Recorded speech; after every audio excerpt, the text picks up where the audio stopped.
কেশবায় নমো, ওং নারায়ণায় নমো, ওং মাধবায় নমো, ওং তদ্বিষ্ণু পরমং পদং সদা পশ্যন্তি সূরয় দিবিব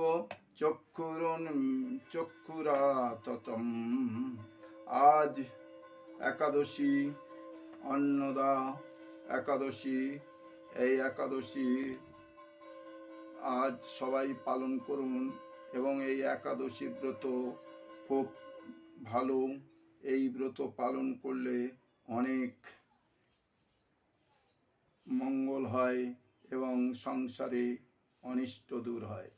আপনারা সবাই একাদশী ব্রত পালন করুন। আজ চৈতন্য চরিতামৃতের অন্তিম লীলার ষষ্ঠ পরিচ্ছদের শ্লোক নম্বর 91 আরম্ভ করা হচ্ছে।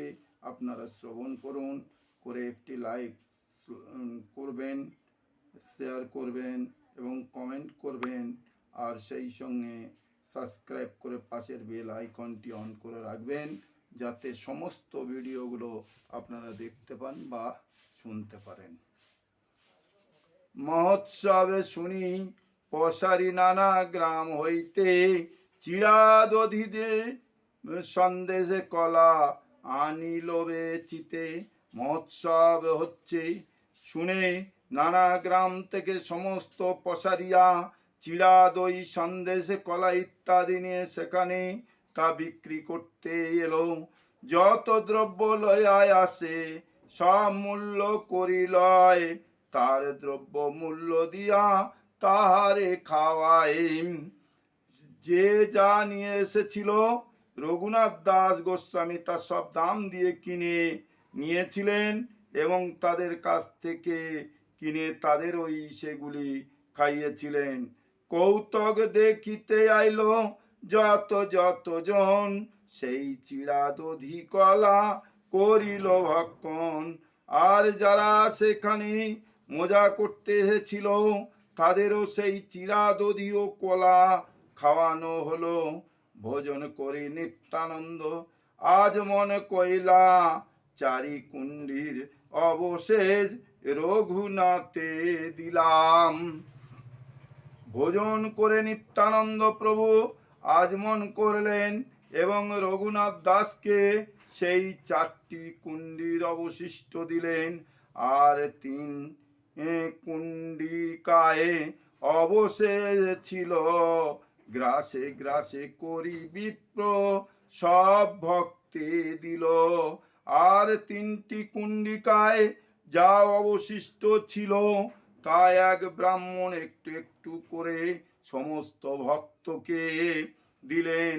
পুষ্পমালা বিপ্রয়ানি প্রভু গলে দিল, চন্দন আনি প্রভুর সর্বাঙ্গেলে পিল।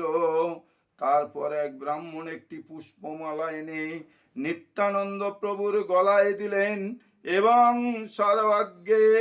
সর্বাঙ্গে চন্দনে লেপন করলেন। সেবক তাম্বুল লইয়া করে সমর্পণ, হাসিয়া হাসিয়া প্রভু করয়ে চরবণ। একজন সেবক তাম্বুল এবং নিত্যানন্দ প্রভুকে দিলেন এবং হেসে হেসে নিত্যানন্দ প্রভু তার চর্বণ করলেন।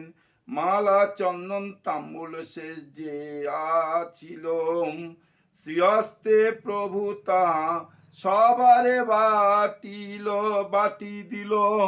মালা, চন্দন, তাম্বুল এবং অবশিষ্ট যা কিছু নিত্যানন্দ প্রভু নিজের হাতে সমস্ত ভক্তদের বেটে দিলেন।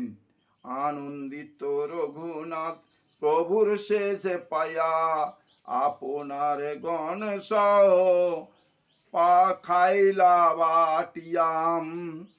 নিত্যানন্দ প্রভুর অবশিষ্ট পেয়ে রঘুনাথ দায় মহানন্দে তার আপনজনদের সঙ্গে তা বন্টন করে ভোজন করলেন।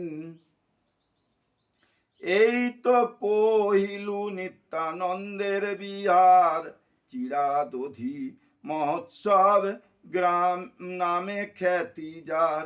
এইভাবে আমি নিত্যানন্দ প্রভুর লীলাম প্রভুর লীলা বিলাস বর্ণনা করলাম, যা চিরাদধি মৎসব নামে বিখ্যাত।